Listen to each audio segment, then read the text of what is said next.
Hello! আমি আবারও চলে এসেছি আরেকটি নতুন ব্লগ নিয়ে। আমি ঘুম থেকে উঠেই দেখছি যে আমি মিশোতে পার্সেল করেছিলাম একটা শাড়ি।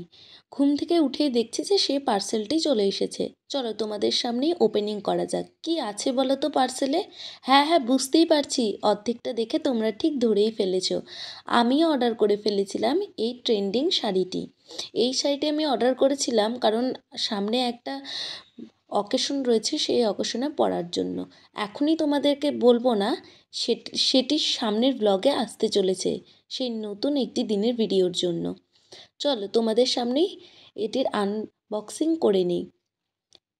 শাড়িটা ছিল ডুয়েট কালারের আর ছিল পাড়ের সুন্দর কাজ। আমার তো খুবই পছন্দ হয়েছে।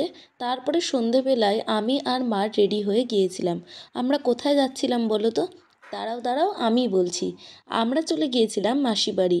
সেদিন আমার বোনের জন্মদিন ছিল। আর এই ভিডিওটা কবেকার বলো তো? 15ই আগস্টের দিন। গিয়ে তো মা বুনুকে আশীর্বাদ করে দিল। গিয়ে দেখছি যে সবাই চলে এসেছিল।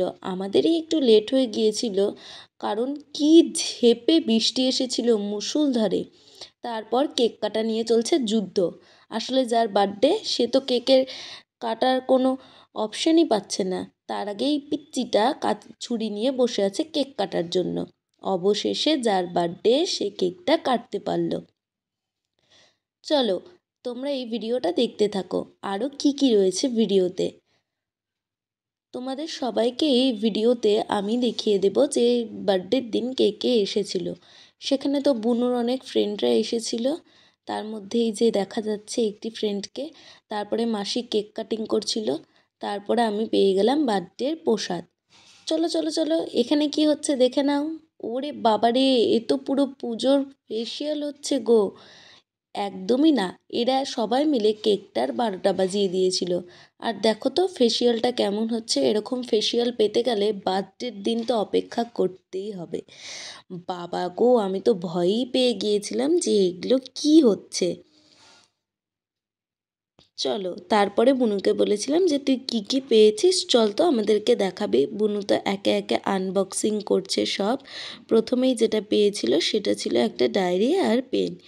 ডায়েরিটা খুব সুন্দরই ছিল। চলো তারপরে কি পেয়েছে একে একে তোমাদের দেখিয়ে দিই। এর ভেতরে কি আছে বলো তো? তোমরা আইডিয়া করো। এর ভেতরে রয়েছে একটা কাপ।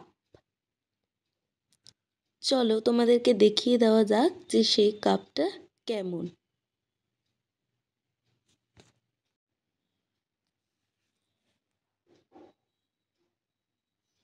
এই যে বুনু এই সুন্দর সাদা রঙের কাপটা পেয়েছিল। তারপর আমি বুনুকে বলছিলাম যে তুই একে একে দেখা যে তুই কি পেয়েছিস। তারপরে এটা চলে এসেছে, হয়তো এটা একটা শর্ট কুর্তি হবে, দেখা যাক। হ্যাঁ, এটা একটা শর্ট কুর্তি। বুনুর তো খুবই পছন্দ হয়েছিল। সেই বার্থডের পরে তো এই কুর্তিটা পরেছিল। এই কুর্তিটা দিয়েছিল আমার দিদি। তারপরে এখানে কি আছে দেখা যাক। এখানে রয়েছে ডিনার সেট। ওই দুটো ছোট বাটি আর দুটো প্লেটের মতো। তারপরে এই ব্যাগে কি রয়েছে দেখা যাক। এই ব্যাগেও রয়েছে একটি কুর্তি। হয়তো এটা শর্ট কুর্তি হবে, আমি এটা দেখিনি এটা কি রয়েছে। এই ব্লগে আমি দেখছি। এটা একটা শর্ট কুর্তি, ঠিকই বলেছিলাম। তারপরে এখানে রয়েছে একটা টপস টাইপের। বুনুর তো এটা পেয়ে খুবই খুশি হয়েছিল। এই যে চলে এসেছে পিচ্চি বাচ্চাটা। ওরে বাবা গো, ও যে কত কথা বলে আর খুব ঝগড়াও করতে পারে জানো তো। এটা আমার একটা কাকুর মেয়েই হবে। দিদির সাথে সেই ঝগড়াও করছিল আবার কথাও বলছিল। দিদির তোকে খুবই ভালো লেগেছে যে এতটুকু বাচ্চা কিভাবে এত কথা বলতে পারে।